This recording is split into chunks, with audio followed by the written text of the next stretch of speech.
Video కనుక నచ్చితే ఖచ్చితంగా లైక్ చేయండి. ఎపిసోడ్లోకి వెళ్తే చరణ్ అంటాడు, మీ ఇంట్లో ఏమైనా పని ఉంటే చెప్పండి, చేసేస్తాను సర్వీస్ అని చెప్పి అంటూ ఉంటే అప్పుడు ఆ ఇంటి అమ్మాయి అంటుంది, అయ్యో మీకు ఇంటి పని చేయాల్సిన అవసరం ఏంటి, మీరు ఈ ఇంటికి యజమాని లెక్క అనగానే యజమానా అని చెప్పి అంటూ ఉంటాడు. అవును బావా అని చెప్పి ఆ అమ్మాయి అంటూ ఉంటే ఇంకా షాక్ అయిపోతాడు. ఏంటి ఈ అమ్మాయి నన్ను బావా అంటుంది అని చెప్పి చరణ్ అలా చూస్తూ ఉంటే ఇక ఆ అమ్మాయికి అమ్మ నాన్న అంటూ ఉంటారు, మా అమ్మాయికి ఏ అబ్బాయి నచ్చలేదబ్బాయి, నిన్నే బావా అని ఫస్ట్ టైం పిలిచింది, నువ్వు చాలా అదృష్టవంతుడివి అని చెప్పి ఆ అమ్మాయి వాళ్ళ నాన్నగారు అంటూ ఉంటే ఇటు వాళ్ళ అమ్మాయి అయితే అవును బాబు నిజంగా నువ్వు చాలా అదృష్టవంతుడివి, మాకు ఒక్కతే అమ్మాయి, గనుక మా అమ్మాయిని పెళ్లి చేసుకున్నావనుకో మా ఆస్తంతా నీకే, ఏంటి ఓకేనా అని చెప్పి అంటూ ఉంటే ఏంటి వీళ్ళ ఉద్దేశం ఇదా, అందుకేనా నాకు ఈ రకమైన ట్రీట్మెంట్ ఇస్తున్నారు అని చెప్పి మనసులో చరణ్ అలా అనుకుంటూ ఉంటాడు. ఒప్పుకో బావా అని చెప్పి ఆ అమ్మాయి కూడా అంటూ ఉంటే అమ్మో ఈ పర్వతం నుంచి నేను ఎలా తప్పించుకోవాలి అని చెప్పి ఇక అలా మనసులో ఆలోచించుకొని ఒక ప్లాన్ ఇక చరణ్ ఇలా అంటాడు, అది కాదు చెల్లెమ్మ అనగానే ఏంటి నా కూతురు నిన్ను బావా అని పిలుస్తుంటే చెల్లెమ్మ అంటావేంటబ్బాయి అని చెప్పి ఆ అమ్మాయి వాళ్ళ అమ్మగారు అంటూ ఉంటారు. అప్పుడు చరణ్ అంటాడు, అది కాదండి మా చెల్లెలు అచ్చు మీ అమ్మాయిలాగే సేమ్, అందుకే ఇలాగే ఉంటుంది, అందుకే నాకు మా చెల్లి గుర్తొచ్చింది, లాస్ట్ టైము మా చెల్లితో నేను రాఖీ కట్టించుకోలేకపోయాను, ఇప్పుడు ఈ చెల్లితో నేను రాఖీ కట్టించుకుంటాను అని చెప్పి అంటూ ఉంటాడు చరణ్. అది కాదు బావా నువ్వు నన్ను చెల్లి అని పిలవకు అని చెప్పి ఆ అమ్మాయి అంటుంది. కాదు నువ్వు నాకు మాకు చెల్లిలాగే ఉన్నావు, ఇక నీతో బావాని ఎలా పిలిపించుకుంటాను, ఇదిగో అర్జెంటుగా నువ్వు రాఖీ కట్టేసి, నా పాకెట్లోనే రాఖీ ఉంది, రాఖీ కడతావా లేదా అని చెప్పి అంటూ ఉంటాడు చరణ్. నేను కట్టా అని చెప్పి అంటూ ఉంటుంది ఆ అమ్మాయి. కడతావా లేదా కట్టు అని చెప్పి చరణ్ అంటూ ఉంటే ఇక అమ్మాయికి తప్పక ఇక కట్టేస్తుంది అనమాట రాఖీ. ఇక ఇటు వీళ్ళ అమ్మ నాన్న అదేంటి బాబు అసలు రాఖీ కట్టించుకుంటున్నావేంటి, మా అమ్మాయిని పెళ్లి చేసుకోమంటే అనగానే అది కాదులేండి ఆంటీ, నాకు మీ అమ్మాయిని చూస్తే మా చెల్లి గుర్తొచ్చింది అందుకే ఇలా అని చెప్పి అంటూ ఉంటాడు చరణ్. అమ్మయ్య ఈ వీళ్ళ బండరాయి నుంచి నేను పెద్ద తప్పించుకున్నాను అని చెప్పి చరణ్ అలా సంతోషిస్తూ ఉంటాడు. మరోపక్క అక్షిత ఇంటి పని అంతా చేసేస్తుంది ఆ ప్రెసిడెంట్ వాళ్ళ ఇంట్లో. ఇక అమ్మ అబ్బా అనుకుంటూ చెమట తుడుచుకుంటూ ఇక చరణ్కి కాల్ చేస్తుంది. ఇక ఇటు చరణ్ ఏమో వాళ్ళతో మాట్లాడుతూ ఉంటాడు కదా ఇంట్లో వాళ్ళతోని, ఒక్క నిమిషం నాకు ఫోన్ వచ్చింది అని చెప్పి ఇంటి బయటకు వచ్చి చెప్పు అక్షిత అక్కడ ఎలా ఉంది సీన్ అని చెప్పి అనగానే, అమ్మో మామూలు పని కాదు ఇక్కడ, అసలు ప్రెసిడెంట్ వాళ్ళ ఇంట్లో ఏం పని ఉంటుందిలే అని చెప్పి వచ్చాను, ఇక్కడ చూస్తే ఆయన పర్వాలేదు వాళ్ళ ఆవిడ ఉందే బ్రహ్మ రాక్షసి, అసలు మెడలు వంచి ఈ పనంతా చేయించింది, మామూలుగా లేదు, అక్కడ నీకెలా ఉంది అని చెప్పి అడుగుతుంది అక్షిత. అప్పుడు చరణ్ అంటాడు, నా పని ఏం అడుగుతావులే, ఇక్కడ ఒక అమ్మాయి బావా అని చెప్పి పెళ్లి చేసుకుంటావా లేదా అని చెప్పి నా వెంట పడింది అనగానే, ఏంటి అది నిన్ను బావా అనిందా అని చెప్పి అక్షిత కోపంగా అంటూ ఉంటుంది. నేను తెలివిగా తప్పించుకున్నాలే, రాఖీ కట్టించుకున్నాను చెల్లి అని చెప్పి పిలిపించుకొని తప్పించుకున్నాలే అని చెప్పి అంటూ ఉంటాడు చరణ్. అమ్మయ్య పోన్లే అని చెప్పి అక్షిత అంటూ ఉంటుంది. ఇక్కడ ఎలాగో ఏంటో అని చెప్పి అక్షిత బాధపడుతూ ఉంటే అప్పుడు చరణ్ అంటాడు టైం అయిపోయింది కదా, ఇప్పుడు మనం వెళ్ళి మన టీం మెంబర్స్ని కలుద్దాము, మేడం చెప్పిన టైం ఇక్కడి వరకే కదా సర్వీస్ చేయమని, వెళ్ళిపోదాం పదా అనగానే సరే అయితే టీం దగ్గర కలుస్తాను అని చెప్పి ఫోన్ పెట్టేస్తుంది అక్షిత. ఇక అందరూ టీం మెంబర్స్ ఇక వచ్చేస్తారనమాట, గ్యాదర్ అవుతారు. ఇక గుండమ్మ కూడా ఉంటుంది. ఇక ఎవరింటికి వెళ్ళాలో వాళ్ళ ఇంటి పెద్దలు అందరూ ఉంటారనమాట. ఇక గుండమ్మ అంటుంది, మా పిల్లలు మీ ఇంటికి ఒక్కొక్కరిగా వచ్చారు కదా, వాళ్ళు చేసిన సర్వీస్ ప్రకారం మీరు ఎన్ని మార్క్స్ వేస్తారు, మా పల్లవి మీ ఇంటికి వచ్చింది కదండి, మీరు చెప్పండి అని చెప్పి గుండమ్మ అంటుంది. ఇక అప్పుడు ఆయన అంటారు, నాకు పల్లవి మా మనవరాలు లెక్క, అసలు మాకు ఇంకొక 10 సంవత్సరాల దాకా మాకు ఈ జ్ఞాపకాలే సరిపోతాయి, అన్ని జ్ఞాపకాలు ఈ మనవరాల నుంచి మాకు వచ్చాయి, 10కి 10 మార్కులు వేస్తాము, నిజంగా అసలు మా సొంత మనవరాలు అయిపోయింది అనుకోండి అని చెప్పి ఆయన చాలా గొప్పగా చెప్తూ ఉంటారు పల్లవి గురించి. ఆ తర్వాత ఇందుకీ మా చంటి కూడా మీ ఇంటికి వచ్చాడు కదండి, చంటికి ఎంత మార్క్స్ ఇస్తారు మీరైతే అని చెప్పి వేరే వాళ్ళని అడుగుతుంది. ఇక అప్పుడు అతను అంటాడు, ఈయనకి మార్క్స్ వేయడం ఏమో కానండి, మా ఇంట్లో మాకు ఉన్న ఒక చైర్ అయితే ఎరగొట్టాడండి అనగానే, ఏంటి చైర్ ఇరుక్కొట్టాడా అని చెప్పి గుండమ్మ అంటుంది. ఇటు పక్క నుంచి అయితే ఇక అతనైతే నేనైతే 3 మార్కులు మించి వేయను అని చెప్పి అతను అంటూ ఉంటే అప్పుడు చంటి అంటాడు, 3 మార్కులు ఏంటి, అసలు మీరు నాకు 1/2 మార్కు వేసినా నేను బాధపడను, ఎందుకంటే అసలు మీ ఇంట్లో మీ ఆవిడ రొయ్యల కూర చేసిందే, అబ్బా ఎంత బాగా చేసింది, నాకైతే అద్భుతంగా అనిపించింది అనుకోండి అని చెప్పి చంటి వాళ్ళ వంటని మెచ్చుకుంటూ ఉంటాడు. మరోపక్క నెక్స్ట్ చరణ్కి ఎన్ని మార్క్స్ అని చెప్పి ఎన్ని మార్క్స్ ఇస్తారు చరణ్కి అయితే అని చెప్పి అడుగుతూ ఉంటే ఇక ఇంటి వాళ్ళు కోపంగా చూస్తూ ఉంటారు చరణ్ని. ఈ అబ్బాయి చరణ్ కాండి, అసలు ఈ చరణ్ అయితే మా ఇంట్లో మా అమ్మాయిని హర్ట్ చేశాడండి, ఈ అబ్బాయికి 5 మార్కులకు మించి వెయ్యనే వేయను అని చెప్పి అంటూ ఉంటే ఇక అప్పుడు చరణ్ అంటాడు, హర్ట్ చేశానా మీ అమ్మాయిని, అసలు ఏం జరిగిందనేది పూర్తిగా చెప్పండి, లేదంటే ఇక్కడ వేరే వేరే అర్థాలు వస్తాయి అని చెప్పి చరణ్ అంటూ ఉంటే ఇక అతను చెప్తాడు, మా ఇంటికి వచ్చాడు కదండి ఈ అబ్బాయిని మా అమ్మాయిని పెళ్లి చేసుకోమని అన్నామండి, కానీ ఈ అబ్బాయి రివర్స్లో మా అమ్మాయి చేత రాఖీ కట్టించుకున్నాడు, చెల్లి అని పిలిచాడు, అందుకే మాకు ఈ అబ్బాయి ఏ మాత్రం నచ్చలేదు, అందుకే 5 మార్కులే అని చెప్పి అంటూ ఉంటాడనమాట అతను. ఆ తర్వాత ఇటు ఇలా చెప్తూ ఉంటే ఇటు పల్లవి అటు అక్షిత నవ్వుకుంటూ ఉంటారు. ఆ తర్వాత ఇంతకీ అక్షిత ప్రెసిడెంట్ గారి ఇంటికి వెళ్ళింది కదా, ప్రెసిడెంట్ గారు మీరెన్ని మార్క్స్ వేస్తారు అక్షితకి అని చెప్పి అడుగుతూ ఉంటే, ఈ అమ్మాయి అండి, ఈ అమ్మాయి పనులు బాగా చేసిందండి అని చెప్పి అనగానే ఇక అక్షిత, అయితే నాకు 10కి 10 వేస్తారండి అని చెప్పి అక్షిత అడుగుతూ ఉంటే ఇక అప్పుడు ప్రెసిడెంట్ అంటాడు, 10కి 10 నీకు 10 మార్కులు ఎలా అమ్మ వేసేది అనగానే, అదేంటండి అంత పని చేయించుకున్నారుగా మీ ఇంట్లో నాతోని అని చెప్పి అక్షిత అంటూ ఉంటే అప్పుడు ఆ ప్రెసిడెంట్ అంటాడు, ఏంటమ్మా నువ్వు చేసింది, ఈ మొక్కు పడిగి చేసింది, అసలు గుండమ్మ గారు మీరేమన్నారు, ఇంటికి వచ్చిన పిల్లలు ఇది నా ఇల్లు నా పని అని చెప్పి ఇష్టంగా చేస్తారని చెప్పి మీరేగా చెప్పారు, కానీ ఈ అమ్మాయిలో అది ఏ మాత్రం కనిపించలేదు, నాకు మొక్కుబడికి చెప్పింది ఏదో చేసావా అన్నట్టుగా అనిపించిందండి, అందుకే ఈ అమ్మాయికి 6 మార్కులకు మించి వేయను అని చెప్పి ఆ ప్రెసిడెంట్ అంటూ ఉంటే ఇక అక్షిత మనసులో అనుకుంటుంది, సచ్చినోడా నీకు అంత ఇదిగా పని చేసి పెడితే 6 మార్కులు వేస్తావా అని చెప్పి మనసులో తిట్టుకుంటూ ఉంటుంది ఆ ప్రెసిడెంట్ని.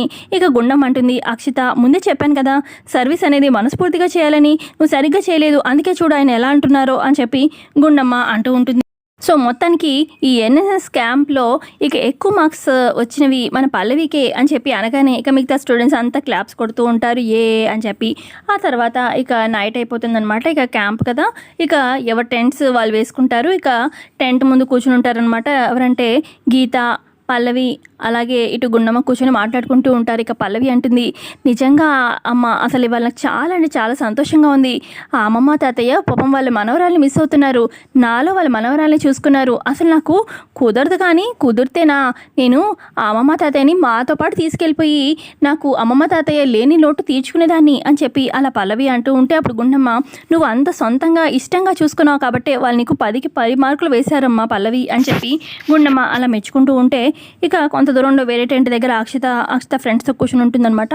ఇక అక్షిత అయితే కోపంతో రగిలిపోతూ ఉంటుంది, దీన్ని ఏం చేయలేకపోయాను, దీనికన్నా ఎక్కువ మార్క్స్ తెచ్చుకుంటాను అని చెప్పి నేను పడి ఆ ప్రెసిడెంట్ ఇంట్లో పనిచేస్తేనేమో వాడేమో నాకు 6 మార్కులే వేశాడు అని చెప్పి అలా కోపంగా చూస్తూ ఉంటుంది. ఈలోపు గుండమ్మకి ఆదిత్య ఫోన్ చేస్తాడనమాట. చెప్పండి అని చెప్పి అనగానే, ఎలా ఉన్నావు గుండు అని చెప్పి అనగానే, అదేంటండి పొద్దునే కదా బయలుదేరారు ఊరి నుంచి, అప్పుడే ఎలా ఉన్నావు ఏంటి అని ఎప్పుడు వస్తావు అడుగుతున్నారు అని గుండమ్మ అంటూ ఉంటే, ఏంటో మన పెళ్ళైన దగ్గర నుంచి ఎప్పుడూ నువ్వు నన్ను వదిలిపెట్టి వెళ్ళలేదు కదా అందుకే అని చెప్పి ఆదిత్య అంటూ ఉంటే అప్పుడు గుండమ్మ, ఏముందండి ఇవాళ ఎటు అయిపోయింది రాత్రి, రేపు ఒక్కరోజు ఉండి ఎల్లుండి వచ్చేస్తాము అని చెప్పి అంటూ ఉంటుంది. ఇంతకీ మామయ్య గారు ఎలా ఉన్నారు అని చెప్పి అనగానే, ఇదిగో పక్కనే ఉన్నారు మాట్లాడు అని చెప్పి ఇస్తాడనమాట. ఆదిత్య, ఎలా ఉన్నామ్మా గుండమ్మ అని చెప్పి శ్రీనివాసరావు అంటూ ఉంటే, బాగానే ఉన్నామయ్య మీరంతా ఓకేనా అనగానే, అంతా బాగానే ఉన్నాము అని చెప్పి అలా మాట్లాడుకుంటూ ఉంటారు. ఇటు పక్క అక్షిత వాళ్ళ ఫ్రెండ్స్తో ఉంటుంది కదా, ఇక వాళ్ళ ఫ్రెండ్స్ అంటారు, ఏంటి అక్షిత నీకన్నా ఆ పల్లవికి ఎక్కువ మార్క్స్ వచ్చాయి, ఏదో చేస్తాను ఎన్ఎస్ క్యాంప్లో అని చెప్పి అన్నావు, ఇప్పుడు దాకా ఏమీ చేయలేకపోయాము, అసలు మన అందరిలో కన్నా అదిగో ఆ పల్లవికే ఎక్కువ మార్క్స్ వచ్చాయి, ఏమీ చేయలేకపోతున్నావు అనగానే, అదే ఏం చేయాలా అని చెప్పి ఆలోచిస్తున్నాను, కోపంతో రగిలిపోతున్నాను అని చెప్పి అక్షిత అలా అంటూ ఉంటే ఈ లోపల వస్తాడనమాట చంటి. అక్షిత, తిన్నావా, అన్నం తిన్నావా అని చెప్పి అడుగుతూ ఉంటాడు. లేదు చంటి, తినాలని లేదు, ఆకలి లేదు, అందుకే తినలేదు అని చెప్పి అక్షిత అంటూ ఉంటే, అలా కాదు, టైం టు టైం ఆకలి వేసినా లేకపోయినా అలా పొట్టలో వేస్తూ ఉండాలి, లేకపోతే చాలా నీరసం అయిపోతాము, తిందురా అని చెప్పి అంటూ ఉంటే, లేదు నాకు తినే ఇంట్రెస్ట్ లేదు అని చెప్పి అంటూ ఉంటాడు. ఈ లోపల అక్కడికి వస్తాడు చరణ్. ఏంటి దేనికొచ్చావు ఇక్కడికి అని చెప్పి చంటిని అంటూ ఉంటే, అక్షితని భోజనానికి పిలవడానికి వచ్చాను అనగానే, నువ్వు పిలిస్తే కానీ తను తినడానికి రాదా ఏంటి, పిలవాలా, తనకు ఆకలేస్తే తింటుందిగా అని చెప్పి చరణ్ అంటాడు. ఇటు అక్షిత కూడా ఇప్పుడే ఆకలేయట్లేదులే అని చెప్పి అంటూ ఉంటుంది. ఇక అప్పుడు అంటాడు, నువ్వు వెళ్ళి తినిపో అని చెప్పి చరణ్ అంటూ ఉంటే అప్పుడు చంటి అంటాడు, నేను స్టార్ట్ చేస్తే ఎవరికీ మిగలదు, అందుకేగా వచ్చి అక్షితని తినమని చెప్తున్నాను, నీకంటే అక్షిత మీద కన్సర్న్ లేదు, నాకుంది కదా అందుకే వచ్చి అడుగుతున్నాను తినమని అని చంటి అలా చెప్తూ ఉంటే ఇక అప్పుడు అక్షిత, నేను తర్వాత తింటాలే చంటి అంటుంది. ఇక అప్పుడు చంటి అంటాడు, సరేలైతే తర్వాత చరణ్తో పాటు తింటావుగా, సరే మరి అని చెప్పి అక్కడి నుంచి చంటి వెళ్ళిపోతాడు.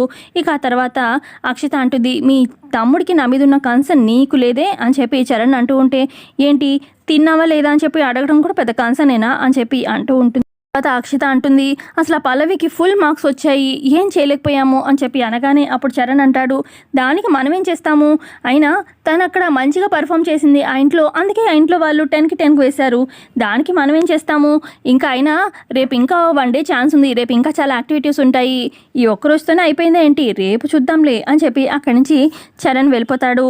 ఇక అప్పుడే ఫోన్ చేస్తుందనమాట చరణ్ వాళ్ళ అక్క శాన్వి అక్షితకి. ఏంటి ఆ పల్లవిని దెబ్బ కొడతానన్నావు కదా, ఎక్కడి దాకా వచ్చింది, కొట్టావా అని చెప్పి శాన్వి అక్షితను అడుగుతూ ఉంటే, ఏంటి కొట్టేది, ఏమీ చేయలేకపోయాను, తల పట్టుకుని కూర్చున్నాను, ఏం చేయాలో అర్థం కావట్లేదు, ఏ ప్లాన్ తెలియట్లేదు అని చెప్పి అక్షిత అంటూ ఉంటే, ఇక శాన్వి పక్కనే ఉంటుందన్నమాట సుమలత. ఇక ఫోన్ తీసుకొని, నువ్వు ఏమీ ఆలోచించుకు, నా దగ్గర ఒక అద్భుతమైన ప్లాన్ ఉంది, నేను చెప్పినట్టు చేసేసేయి సరిపోతుంది అని చెప్పి ఆ ప్లాన్ చెప్తుంది. ఓకే ఆంటీ సరే అయితే అని చెప్పి అలా అక్షిత చెప్తూ ఉంటే, ఇక అప్పుడు సుమలత, కాసేపట్లో నిన్ను ఒక వ్యక్తి వస్తాడు, కలుస్తాడు, అతను చెప్పినట్టు చేసే అని చెప్పి అనగానే సరే ఆంటీ అని చెప్పి ఫోన్ పెట్టేస్తుందనమాట. ఇక అప్పుడు ఫ్రెండ్స్ అడుగుతారు అక్షితని, ఏంటి ప్లాన్ ఏంటి అనగానే సర్ప్రైజ్ అని చెప్పి అంటుంది అక్షిత. ఈ లోపల ఒక అబ్బాయి వస్తాడనమాట. ఇక అబ్బాయి రాగానే ఒక బుట్ట తీసుకొస్తాడు, బుట్టలో పెద్ద పాము ఉంటుంది. ఇక అప్పుడు అక్షిత, ఇందులోనైనా పాముంది అనగానే, ఇందులో జరిగొడ్డుంది, ఇక అది గనక కాటేస్తే అసలు చాలా విష సర్పం, ఇక ఆ స్పాట్ చనిపోతారు అంతే, దాని పాయిజన్ అంత పవర్ఫుల్ ఉంటుంది అని చెప్పి అతను అంటాడు.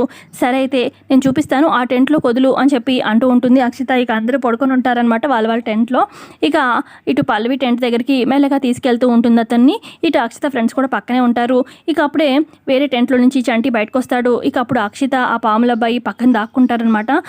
ఫుల్గా తినేసరికి ట్యాంక్ ఫుల్ అయింది అని చెప్పి బాత్రూమ్కి వెళ్ళి మళ్ళీ వచ్చి చంటి నిద్రపోతాడు తన టెంట్లో. ఇక మళ్ళీ రారా అని చెప్పి ఆ పాముల అబ్బాయిని పల్లవి పడుకున్న టెంట్లోకి దగ్గరికి తీసుకొస్తుంది, టెంట్ బయటికి. ఇక అక్కడ రూమ్లో ఇటు పల్లవి అటు గీత పక్కన పడుకొని ఉంటారు. ఇక పామును వదులుతాడనమాట. ఆ పాములబ్బాయి పాములు వదులుతాడనమాట. ఇక నువ్వు వెళ్ళిపో ఇక్కడి నుంచి అని చెప్పి అక్షిత చెప్పడంతో ఆ పాములబ్బాయి అక్కడి నుంచి వెళ్ళిపోతాడు. ఇక అక్షిత వాళ్ళు కూడా పక్కకి వెళ్ళిపోతారు. ఇక టెంట్లో నుంచి చాటుగా చూస్తూ ఉంటుంది అక్షిత. ఇక పాము డైరెక్ట్గా వెళ్ళి ఇక పల్లవి కాలుని కాటేస్తుంది, వెళ్ళిపోతుంది అనమాట. ఇక పల్లవి మెలకు వస్తుంది, చూడగానే పాము కాటేసి వెళ్ళిపోవడం కూడా పల్లవి చూస్తుంది. ఇక టెంట్లో నుంచి గబగబా పల్లవి బయటకు వచ్చి, పాము కాటేసింది, పాము పాము అని చెప్పి అరుస్తూ ఉంటుంది. ఇక ఇక ఇంకో టెంట్లో ఉన్న గుండమ్మ, ఇటు మిగతా ఫ్రెండ్స్ అందరూ, ఇటు చరణ్, అక్షిత అందరూ వస్తారనమాట. ఇక అప్పటికి పల్లవి స్పృహ కోల్పోయి అలా పడిపోతుంది. అయ్యో పల్లవి ఏమైందమ్మా అని చెప్పి లే అని చెప్పి గుండమ్మ లేపుతూ ఉంటుంది. కానీ పల్లవికి స్పృహ కోల్పోతుంది. ఇక చరణ్ గమనిస్తాడనమాట పల్లవి కాలికి పాము కాటు. అయ్యో పాము కాటేసినట్టుంది పల్లవిని అని చెప్పి చరణ్ చెప్పడంతో అయ్యో అని చెప్పి చాలా షాకింగ్గా చూస్తూ ఉంటుంది. ఇక అప్పుడే పల్లవి నోట్లో నుంచి నురగ అది వచ్చేస్తూ ఉంటుందన్నమాట. అయ్యో ఇప్పుడు ఏం చేయాలి, అసలే విష సర్పం అనుకుంటా అని చెప్పి గుండమ్మ అంటూ ఉంటే, ఇక అప్పుడు చరణ్ అంటాడు, మేడం ఇక్కడ ఈ ఊర్లో పసర మందు వేసే అతను ఉన్నాడంట, నేను ఎప్పుడే వెళ్ళి తీసుకొస్తాను అని చెప్పి చరణ్ వెళ్ళి అతన్ని తీసుకురావడానికి వెళ్తాడు. ఇక అప్పుడు అక్షిత అనుకుంటుంది, ఏముందిలే, మీరు వెళ్ళి ఆ విషసర్పానికి వెరుగుడు మందు తీసుకొస్తాడేమో అతను, కానీ ఈలోపు విషమంతా ఒళ్ళంతా పాకేస్తుంది, ఆల్రెడీ పాము కుట్టేసింది కాబట్టి ఇంకేముంది, కాసేపట్లో ప్రాణాలు పోవడమే ఈ పల్లవివి, నేను అనుకున్న ప్లాన్ బాగానే వర్కౌట్ అవుతుంది అని చెప్పి అక్షిత అలా మనసులో సంతోషపడుతూ ఉంటుంది. ఇటేమో చంటి ఏమో, మేడం పల్లవికి ఏం కాదు మేడం అని చెప్పి చెప్తూ ఉంటాడనమాట, ధైర్యం చెప్తూ ఉంటాడు గుండమ్మకి. మీరు ఎవరు ఏం కాదు అన్నా కూడా దాని ప్రాణాలు కాసేపట్లో పోతాయి అని చెప్పి అనుకుంటూ అలా అక్షిత మనసులో అనుకుంటుంది. ఈ లోపల చరణ్ వెళ్తాడనమాట. ఇక ఆ విరుగుడు మందు అతన్ని తీసుకొస్తాడు. ఇక అతను పాము కాటు అదంతా చూసి, ఈ పాము కాటు ఇదంతా చూస్తూ ఉంటే, దాని కోరల్ సింబల్ అంతా చూస్తూ ఉంటే చాలా విషసర్పమే కాటేసినట్టుంది, చెప్పాలంటే కొంచెం డేంజరే అన్నట్టుగా అతను చెప్తూ ఉంటే, ఇక గుండమ్మ చాలా షాక్ అయిపోతూ ఉంటుంది, ఇప్పుడు ఏం చేయాలి అని చెప్పి. ఇక ఇంతే అండి, మరి కమింగ్ ఎపిసోడ్లో ఇంకేం జరగబోతుంది ఏంటనేది తెలుసుకుందాము. వీడియో కనుక నచ్చితే ఖచ్చితంగా లైక్ చేయండి. Thanks for watching.